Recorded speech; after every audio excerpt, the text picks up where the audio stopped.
हुजूर से वाबस्ता करो, मेरी सरकार से। मैंने वक्त मुझे काफ़ी हो गया, मैंने आपके से कुछ और भी बात करनी थी मगर थोड़ा मैं डिस्टर्ब हुआ हूँ। इस वजह से अपनी ज़िंदगी में मैं जब दिल से बात करता हूँ तो पसंद भी ऐसे लोगों को करता हूँ जो दिल से सुने, और बीच में कोई उकताहट मुझे अच्छी नहीं लगती। ये सबसे बड़ी दाद है जो आप खामोशी सुन रहे हो। इससे बड़ी दुनिया में कोई दाद हो नहीं सकती है कि इंसान सुन रहा है। मैं आपसे कह रहा हूँ, अपनी बेटियों से कह रहा हूँ, ये क्या जवाब देंगी कल क़यामत के दिन।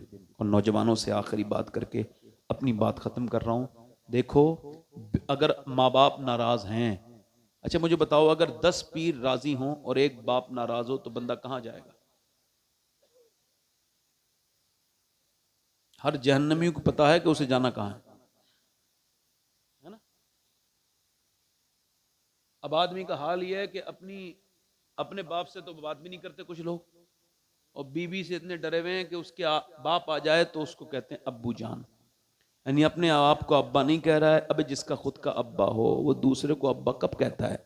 मगर ये जाहिल है, दूसरे की अम्मी को अम्मी जान, अपनी अम्मी को अम्मी नहीं कह रहा है। उससे बात, और एक बात बताऊं, आपको कभी लेना देने की जरूरत पड़ेगी, कभी दुनिया में आपको कोई तिजारत करने का सौदा पड़े, कभी किसी से, तो एक बात में आप कभी धोखा नहीं खा सकते। इस पे गौर कर लेना कि अपने माँ बाप का फरमाबरदार देखना, तभी दोस्ती करना, क्योंकि जो माँ बाप से वफादारी नहीं कर सकता वो दुनिया में किसी का वफादार नहीं हो सकता। बहुत अच्छा पैगाम, सुभान अल्लाह। बस, और आखिरी बात मेरी ये है मेरे दोस्त, मैं फिर कभी आऊँगा तो बात कर लूँगा, आज इतना ही काफ़ी है। एक बात आखिरी कर रहा हूँ कि अपनी मौत से पहले अपने रब को राज़ी कर लो। देखो नौजवानों, हमारे भाई कह रहे हैं तालीम, अरे तालीम, तालीम तो तब होगी ना जब लोग तालीमी लड़की तलाश करेंगे, जब कोई नेक औरत आएगी घर में। अब तो हाजी जी हैं और तलाश क्या कर रहे हैं? मालदार। खुदा की कसम मैं लिख के दे दूंगा, वो हाजी हाजी हो ही नहीं सकता जिसे दूसरे घर का लालच है। वो तो कोई ढोंगी है, बदतमीज है, कोई जाहिल है, कोई हाजी के लिबादे में कोई पाजी है जो दूसरों की बच्चियों, दूसरों के घरों पे डाका डालने की बात करता है। हाजी है, इधर देखो, हाजी है वो। पहले लोग शादियां करते थे तो चेक करते थे, अपने इलाके में नानी को चेक करते थे। बोलो, नानी देखते थे नहीं कि नानी शरीफ होगी तो बेटी भी ठीक होगी, बेटी ठीक होगी तो नवासी के साथ शादी करनी है, तो नवासी नस्ल महफूज, खानदान महफूज। पहले लोग ऐसे कहते थे, अब नहीं कहते। मगर इस्लाम कहता है बिल्कुल, अगर देखना है तो देखो नानी। अगर इस्लाम में नानी देखनी है तो मक्के की खतीजतुल कुबरा देखो, बेटी देखनी है तो मदीने की फातिमा ज़हरा देखो, और अगर नवासी देखनी है तो फिर करबला की ज़ैनब कुबरा देखो। सुभान अल्लाह, माशाअल्लाह माशाअल्लाह, वाह वाह वाह वाह। बस आखिरी बात कर रहा हूं और अब बात खत्म। ये आखिरी बात है, इस पे हिलना जुलना नहीं। आखिरी बात यह है कि अपनी गौसुल आजम ने फरमाया कि मोमिन, निगाह का मोमिन वो है जिसकी आंखों में दूसरे की बहन को बहन देखने की आदत हो और दूसरे की बेटी को बेटी नजर आने लगे। और आप फरमाते हैं गौसुल आजम, सबसे बड़ी पाकीज़गी आंखों की पाकीज़गी है। इस वक्त में सबसे बड़ा फितना आंखों के जरिए ही आ रहा है, और जिना की शुरुआत आंखों से होती है। मुझे दिल पिसानी फरमाते हैं, आंखें देखती हैं, दिल पसंद करता है, और शर्मगाह इस फेले बद को कर जाती। एक खातून थी, बड़ा हुस्न था उसके अंदर, अल्लाह ने बड़ी नवाजा था, ऐसी हुस्न की पैकर थी। आखिरी बात है, ध्यान से सुनिए, जो उसे देखता था देखता रह जाता था। हुस्न की वो शाहकार थी और वो मालदार हो गई। उसने गलत काम किए, कोई मालदार आदमी ऐसा नहीं था उस इलाके का जिसने उसके ऊपर पैसे खर्च नहीं किए। खैर, ये बर्बादी की तरफ जाती रही। एक बार ऐसा हुआ कि ये दिन में बैठती थी, बड़ा घर था इसका, वो बना के बैठती थी, उसमें बैठती थी, बड़ा सा घर बना के, और उसमें खूबसूरत बन के मेकअप करके, और दिन में वो तय करती थी और फिर वक्त देती थी, फला दिन आ जाना, उनको टाइम दे देती थी। अब ऐसा हुआ, एक दिन वो एक आदमी नेक गुजरा, उसकी नजर भी पड़ी। मुजल पिसानी फरमाते हैं कि जिना की शुरुआत आंखों से होती है। इसने आंखों से देखा, उसके दिल में फितना आ गया। 1 महीने लगातार दुआ करता रहा, या अल्लाह मुझे उस औरत से बचा ले, उससे बचा ले। मगर दिमाग से फितना दिल से निकला नहीं। अपनी जमीन बेच के गया, लो ये पैसे लो, कब आना है, तेरे बगैर सुकून कोई नहीं होता। कहा फला दिन आ जाना। फला दिन पहुंचा, ये बैठी है अच्छे कपड़े पहन के, इत्र लगा के, कमरे को सजा के। ये जवान है, वो भी जवान है, ये हसीन है, ये जवान है, आगे बढ़ा है। इसने उससे बात करना शुरू की है और बात करते करते फिर ये फिजिकल होना चाहे और इसने टच करना चाहा। और अल्लाह के रसूल फरमाते हैं गैर औरत को जिसने छुआ उसने जहन्नम के अंगारे को छुआ। इसने आगे हाथ बढ़ाया और इसका हाथ कांपने लगा, पसीने आए। यही मोमिन की पहचान है। पीछे पलटा, ए क्या हुआ, कहां जा रहा है? कहा मेरी तबीयत बिगड़ रही है। तबीयत तो बिगड़ने वालों की यहाँ अच्छी हो जाती है, सच बता वरना तुझे यहां से जाने नहीं दूंगी। सच पूछती है? कहा तो सुन, सच बात यह है जब मैं सजदा करता हूं तब भी अल्लाह मुझे देखता है, और आज मैं तेरे जिस्म से खेलने आया हूं तब भी अल्लाह मुझे देख रहा है, और मैं इतना बेकार नहीं अपने रब के होते हुए ये बुरा काम करूं। हजरत इमाम जाफर सादिक ने अपने शागिर्द हजरत इसहाक बिन अम्मार से फरमाया, ये बताओ जब आप गुनाह करते हो तो क्या सोचते हो? अल्लाह तुम्हें नहीं देख रहा है? अगर तुमने ये सोच लिया अल्लाह नहीं देख रहा है तो तुम मुसलमान नहीं, और अगर देख रहा है तो कैसे हिम्मत करते हो? अपने बाप से शर्म है, अल्लाह की तुम्हें कोई हया नहीं, कोई शर्म नहीं। और सुनो मेरे भाई, वो कहने लगा मैं जा रहा हूं, मेरे पैसे भी न दे मगर मुझे जाने दे, मेरे पैसे भी न दे मुझे जाने दे। रोने लगा, चल चला जा। मगर इसके दिल में बीज बो गया, तौबा का सोच लगी और रोने लगी। मालिक एक रात आया था, हाथ तक नहीं लगाया, और मैंने तो कितनी औरतों, कितने घरों को बर्बाद किया है, कितनी इज्जतें खराब की हैं। फिर वो कहने लगी मैं अब ये बुरा काम नहीं करूंगी। किसी ने कहा मूसा अलैहि सलाम के पास चला जा, चली जा, वो बताएंगे तुझे कैसे माफ करना है। महफिल में तकरीर कर रहे हैं, बीच मजमे में आके किसी मेरे तरह बेवकूफ आदमी ने आके महफिल में कह दिया वो फला औरत आपसे मिलना चाहती है। अब बदनाम औरत का नाम सुन के आपने जोर से फरमाया मैं उससे क्यों, भगाओ उसे यहां से, भगाओ यहां से। आपने फरमाया, वो दरवाजा बंद करके अपने घर आई, दरवाजा बंद करके बोली मालिक मूसा ने तो भगा दिया है, तू भगाएगा तो मैं कहां जाऊंगी? जमी भी खुदा की, जमा भी खुदा का, मकीनो मकां ला मकां भी खुदा का। गुनाहगार बंदे कहाँ जा सकेंगे खुदा की खुदाई से बाहर निकल के। रो के बोली मालिक मेरे करीम, मेरे रहीम, मुझे माफ कर दे।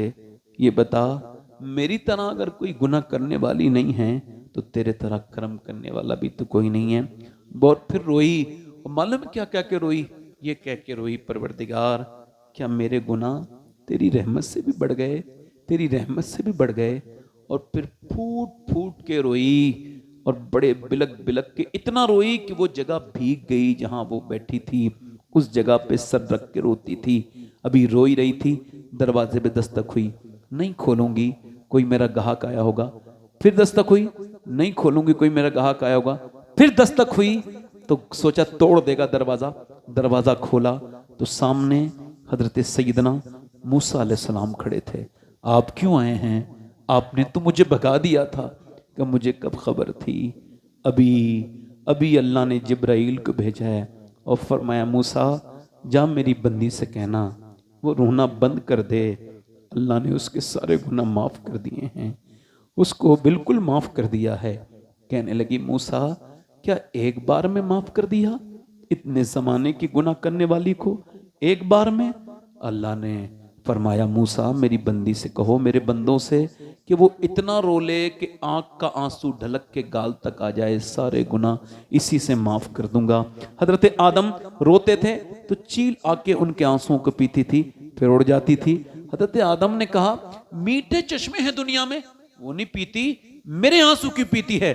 कह लगी आदम मैंने दुनिया के चश्मों के पानी पिए मगर जितना मीठा तेरे आंसू है ना इतना कोई चश्मा मीठा नहीं है। अपने रब के सामने रो लो, उसके सामने सिलेंडर करो। मौत से पहले जब तुम तौबा करोगे, मेरे आका फरमाते हैं रात होती है तो बंदे के दिल पे एक परत जम जाती है, फिर वो तौबा कर लेता है तो हट जाती है। तौबा करो, अपने रब से तौबा करो, उसके सामने सिलेंडर करो। हुजूर आपसे बहुत मोहब्बत करते हैं मेरे सरकार। अब जरा मुझे जरा जल्दी से बताना, 1-2 मिनट के अंदर मैंने बात खत्म करनी है। कितने लोग ऐसे हैं हुजूर के नाम पे जान दे सकते हैं? दोनों हाथ उठा के बताएं जरा, नीचे हाथ कर लो। जो जान दे सकता है, एक दूसरे की तरफ ना देखना, मुस्कुराना नहीं, जो जान दे सकता है कुछ भी कर सकता है ना। आप में कितने लोग ऐसे हैं जो आज से हुजूर के नाम पे जान भी दे देंगे और आज से पूरी दाढ़ी भी रखा लेंगे? वो इस महफिल में जरा खड़े हो जाएं। हुजूर के एक दूसरे की तरफ ना देखना, मुस्कुराना नहीं, बोलना नहीं। जो पूरी दाढ़ी रखाएं वो जरा खड़े हो जाएं। आपके दाढ़ी है, आपके दाढ़ी है। जिनके दाढ़ी ना हो, जो पूरी दाढ़ी रखाएं वो इस महफिल में जरा खड़े हो जाएं। है कोई? आ जाओ, इधर आ जाओ, इधर आ जाओ। एक दूसरा आशिक रसूल है, जल्दी एक दूसरे की तरफ ना देखें, जल्दी आए, देर न करें। कोई आशिक रसूल और है? इधर आ जाओ, इधर।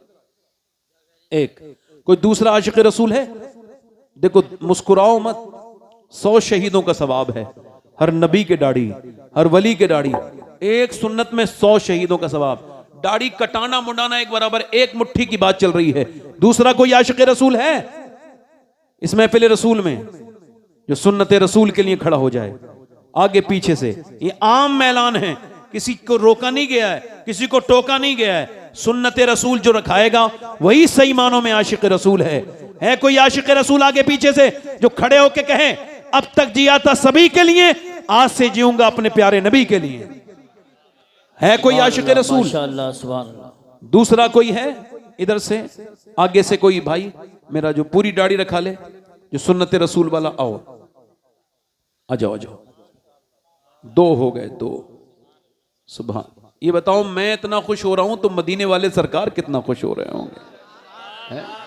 कोई गुल बाकी रहेगा ना चमन रह जाएगा, पर रसूलुल्लाह का दीने हसन। एक और आ जाए, तीसरा। आओ, तीसरा है कोई? है तीसरा आशिक रसूल, सुन्नत रसूल वाला? काफी पुराने पुराने लोग बैठे हैं मेरे भाई, काफी दाढ़ियां। आओ, खड़ा होने वाला है कोई तीसरा आशिक रसूल? जिसके जी में आए वो पाए रोशनी, मैंने तो दिल जला के सरे राह रख दिया। है कोई नौजवान आशिक रसूल? अच्छी लड़की से अगर शादी करनी है तो शादी से पहले दाढ़ी रखा लो। बिगड़ी हुई खराब लड़कियों से बचने का तरीका है, क्योंकि कोई भी खराब और बिगड़ी हुई लड़की दाढ़ी वाला पसंद नहीं करती। दाढ़ी वाला वही पसंद करती है जिसे मदीने वाला पसंद है। बेशक हक है, सुभान अल्लाह। बहुत खूब, बहुत। है कोई तीसरा आशिक रसूल? देखो ये 2 हो गए, आप लोग हिम्मत करोगे तो 4 भी हो जाएंगे, और फिर पंजतन पाक की 5वीं भी हो जाएगी। अभी तक नौजवान कोई खड़ा नहीं हुआ। मेरे भाई जलसा कराना खाली इश्क रसूल नहीं, हुजूर की सुन्नत पे अमल करना, ये इश्क रसूल है। यहूदियों की तरह चेहरे करना मुंडवाना, नसरानियों की तरह चेहरे मुंडवा के बिल्कुल बनाना, ये इश्क रसूल नहीं है। हुजूर मुफ्ती आज़मीन फरमाते थे ये सुन्नत ऐसी सुन्नत है दाढ़ी, ये बंदे को गुनाह की जगह नहीं खड़े होने देती, ये गुनाह करने से शर्मिंदगी होती है। जिसकी दाढ़ी होती है दाढ़ी गुनाहों से रोकती है। कोई तीसरा आशिक रसूल है? आगे पीछे से कोई मेरा भाई? एक शेर और पढ़ूंगा उस कलाम का, अगर एक आदमी और आ जाए तो। तीसरा कोई है? चलो 3 ही हो जाओ, तीसरा कोई हो तो आ जाए। माशाअल्लाह, आ जाओ नौजवान, आ जाओ, नारे तकबीर, आ जाओ, बाहर निकल के आओ। ये जैसे आज निकला है ऐसे ही हम सब मर के निकल जाएंगे। कोई सब देखते रह जाते हैं, ऐसे ही देखते रह जाएंगे जैसे आप देखते रहे हो। कोई चौथा है? अब 5, चौथा आ जाए, 4, चौथा कारी साहब, चौथा और आ जाए कोई। चौथा है 4 यार का मानने वाला। अच्छा बताओ दाढ़ी रखाने में परेशानी क्या है, दिक्कत क्या है? कोई प्रॉब्लम है, कोई परेशानी है? ए बच्चे, अरे यार बैठ जाओ भाई। है इस तरह के बच्चे हैं भाई, खामोश रहो बेटे, खामोश रहो। चौथा कोई आशिक रसूल है? कोई चौथा है 4 यार का मानने वाला? जल्दी कोई चौथा है दीवाना? कोई आशिक रसूल है? चलो चौथा नहीं है, 3 ही हुए हैं। मैं सोच रहा था एक और हो जाए, 4 हो जाए। हुजूर की सुन्नत वाले हैं। मैं आपके इश्क पे कोई शक नहीं कर रहा हूं, मैं तो यही कहूंगा मेरी तकरीर में ही अल्लाह ने अभी इतना ही असर पैदा किया है, ये 3 ही खड़े हुए, और अल्लाह असर पैदा करेगा। या मैं तकरीर ठीक से नहीं कर पाया, ऐसा हो गया हो। तकरीर नहीं हुई ना मुझसे ठीक से। कहाँ बढ़िया हुई है? बढ़िया होती तो चौथा नहीं खड़ा हो जाता, इतनी देर लगती। कोई चौथा आशिक रसूल हो तो आ जाए दीवाना। दाढ़ी देखो, कुछ हमारे चचा लोग दाढ़ी छोटी सी रखा के दोनों तरफ रहते हैं, टोपी उतार के कभी कभी अपने दूसरी लाइन में भी आ जाते हैं, दाढ़ी छोटी रखा के समझते हैं ये सुन्नत है। नहीं नहीं, दाढ़ी एक मुट्ठी से कम करना हराम है। अगर कोई हो हमारा ऐसा चचा तो खड़े हो जाएं और सुन्नत रसूल पूरी कर लें। आओ सुभान अल्लाह। आप हंस रहे हो, आप हंस रहे हो। हंसो मत, हंसो मत। ये करने के लिए कितनी मेहनत करनी पड़ती है तुमको खबर कोई नहीं। काबे में दुआएं मांगनी पड़ती काबे में, तब ऐसे लोग खड़े होते हैं। ऐसे हल्का नहीं होता है। वो जो गीत तुमने सुना नहीं, मेरी उम्र भर का रियाज था, मेरे दर्द की थी वो दास्तां जिसे दम हंसी में उड़ा गए। ये पांचवा कोई पंजतन पाक का मानने वाला और आ जाए, बस फिर शेर पंजतन की पाक की शान में, और बात खत्म। आपको छुट्टी, फिर कभी अगर जिंदगी रही तो मुलाकात करेंगे। मैं ये सोच के तकरीर नहीं कर रहा हूं कि आप मेरे गांव के करीब में रहते हो, मैं तकरीरी कर रहा हूं। तकरीरी करना मेरी जिंदगी है। मैंने कोई ऐसा नहीं किया है कि हल्की तकरीर की हो, ये दूर अच्छे। मैं सब जगह ऐसे ही करता हूं। पांचवा कोई आशिक रसूल हो तो आ जाए। आगे पीछे से, इधर से कोई नौजवान हो, पीछे से इधर से कोई मैं देर लगा रहे हैं आप लोग, मगर खड़े तो हो रहे हैं ना, ये खुशी की बात है। आ जाओ, देखो ये आए हमारे भाई, देखो ये माशा। नाम शाने जहां मिट जाएंगे, लेकिन यहाँ हशर तक नामो निशाने पंजतन रह जाएगा। और जो पड़ेगा साहिबे लौलाक के ऊपर दुरूद, आग से महफूज उसका तन बदन रह जाएगा। है कोई छठा गरीब नवाज की छठी वाला? है कोई छठा? खड़ा हो जाए मेरा भाई। हमारे कारी साहब कह रहे हैं एक और खड़े होंगे अभी लोग, एक और आ जाए। चलो एक और बस। छठा गरीब नवाज के हिंदुस्तान में रहते हो तो छठा तो आ जाए कोई। चलो ठीक है, पांचों लोग मेरे साथ वादा करो इंशाअल्लाह। इधर देखो भाई, इंशाअल्लाह वादा करते हैं।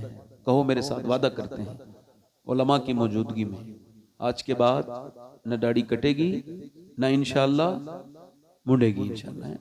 दुआ करता हूँ परवरदिगार आलम मेरे मालिक अपने फजल से इन्हें इस्तिकामत अता फरमा। ये खड़े हो गए हिम्मत करके, इन्हें हौसले अता फरमाना, इन्हें इस्तिकामत अता फरमाना। बैठ जाए, यहीं पे बैठ जाए। अच्छा, आजकल लोगों ने इमामों पे बड़े जुल्म करने शुरू किए हैं। इमाम अगर बेचारा निकाह पढ़ाए तो उसके पैसे से कहते हैं मस्जिद में लगेंगे। तो तुम भिखारी हो क्या? अच्छा, इमाम के लिए इकट्ठा करते हैं मस्जिद में रमजान में, रमजान में पैसे इकट्ठे करते हैं और उससे कहते हैं कि भाई तुम्हें हम 25 ही देंगे, चाहे लाख इकट्ठे हो या 1.25 लाख। तो लोगों को शर्म नहीं आती? भीख मांग लो, इससे बेहतर तो यही है कि इमामों के लोग जो पैसे काटते हैं, तुम्हें शर्म नहीं आनी चाहिए यार। हमारी कौम के इमाम इतनी बेचारे कमजोर हैं, बच्चियों की शादी कहां से करेंगे बताओ? कहां से कोई बीमार हो जाए तो पैसे लगाएंगे? बोलो, कभी इनका दर्द समझा हम लोगों ने? बताओ बताओ, मुझे बताओ। इमामों को अगर नवाजोगे, सुनो, इमाम को अल्लाह ने इमाम बनाया, इमाम को अल्लाह के रसूल ने इमाम बनाया है। और अगर तुम उसे हल्का जानोगे तो तुम्हारे ऊपर बरकतें नहीं आएंगी। इमाम ऐसे भी आगे है, इमाम दुनिया में भी आगे होना चाहिए। इमाम के ऊपर खर्च करो, अल्लाह तुम्हें बरकतें अता करेगा। ठीक है, आप अब सब कुछ करते हो ना भाई, तो क्या जरूरत है बेचारे के जिसके नाम से इकट्ठे करे उसी दे दो। बोलो बात गलत है? सही है? सही है। तो इस बात को हर गांव में होना चाहिए। मैं हर गांव में ये बात कह रहा हूं इस वजह से कि ऐसी इमामतें कर दो ताकि लोग अपने बच्चों को इमाम बनाएं, वरना आगे जाके इमाम नहीं मिलेंगे। हाँ, ये अल्लाह के रसूल का दीन है जो इमाम इतने कम तनख्वाह में सब कार्य काम करते हैं। और सुनो, मेरे हिसाब से पीर जो होता है वो इमाम ही होता है। अब मैं पीर का मतलब समझा रहा हूं। पीर वो होता है जो कुछ समझाए। बोलो साहब, यही तो मतलब है। पीर का मतलब है कोई हिदायत की तरफ लाने वाला।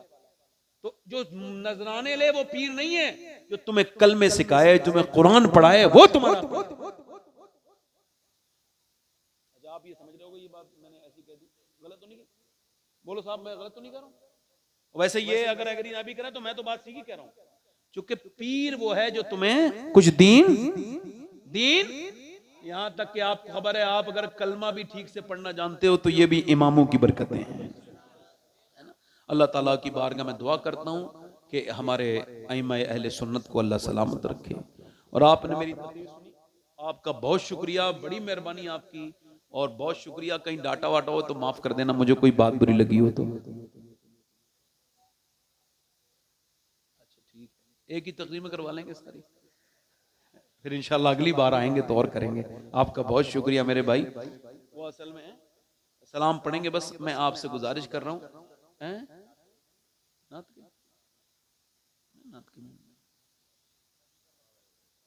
अरे फिर पढ़ेंगे इंशाल्लाह। अरे मैं फिर पढ़ेंगे इंशाल्लाह। हाफिज़ साहब, बड़ी मेहरबानी आप।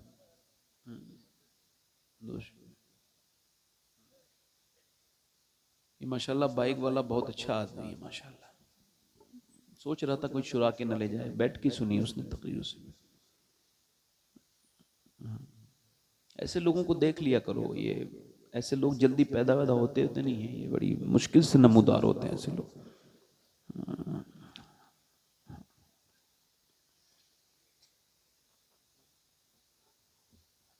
ना शरीफ पढ़ एक शेर पढ़ देता हूँ। नबी का लब पर जो जिक्र है, जो जिक्र ला जवाब आया, कमाल आया। जो हिजरे तैबा में याद बन कर ख्याल आया, कमाल आया। नबी का लब पर